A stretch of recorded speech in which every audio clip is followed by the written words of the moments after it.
Ya, Anda masih bersama kami dalam IDX Precision Closing. Pemirsa, di segmen sebelumnya saya sudah menginformasikan kepada Anda terkait transaksi digital ataupun e-commerce sekaligus juga startup yang memang masih berada dalam satu ekosistem yang sama.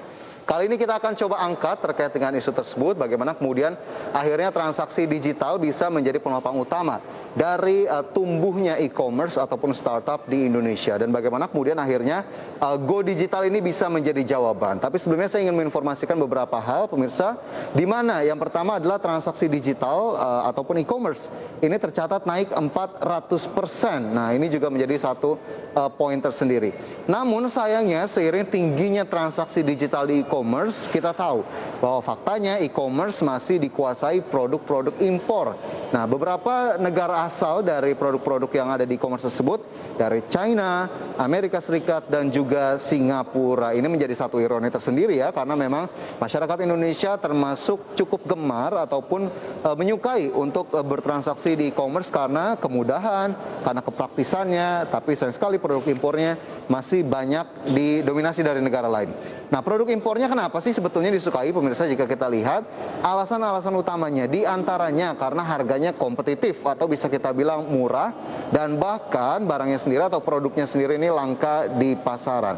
Nah, jika kita lihat dari transaksi e-commerce yang tinggi, produk impor yang memang masih banjir di pasaran, ini seharusnya menjadi motor juga untuk kita bisa menggenjot bagaimana kemudian UMKM yang ada di Indonesia untuk bisa masuk ke ekosistem tersebut, atau dengan kata lain go digital.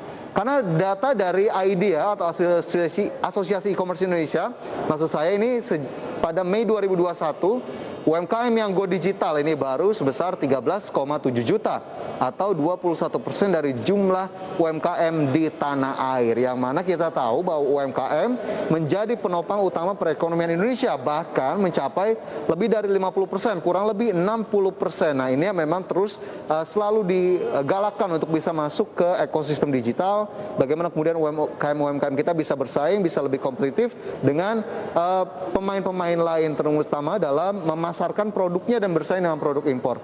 Tapi apa sebetulnya alasan UMKM di Indonesia masih banyak yang belum go digital atau sulit go digital?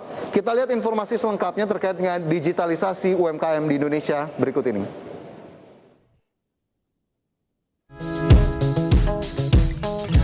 Selama adanya pandemi, transaksi digital seperti e-commerce meningkat sangat pesat hingga 400%, dan uang elektronik juga naik sekitar 24,42%. Keuntungan dari transaksi digital atau online ini adalah cepat, praktis, banyak promo, dan lainnya. Tapi ada juga kelemahannya, diantaranya poros, hutang bertambah, dan pencurian data pribadi. Selain itu, Kontinum Data Indonesia melaporkan tren belanja online meningkat 3 kali lipat di awal Ramadan 2021.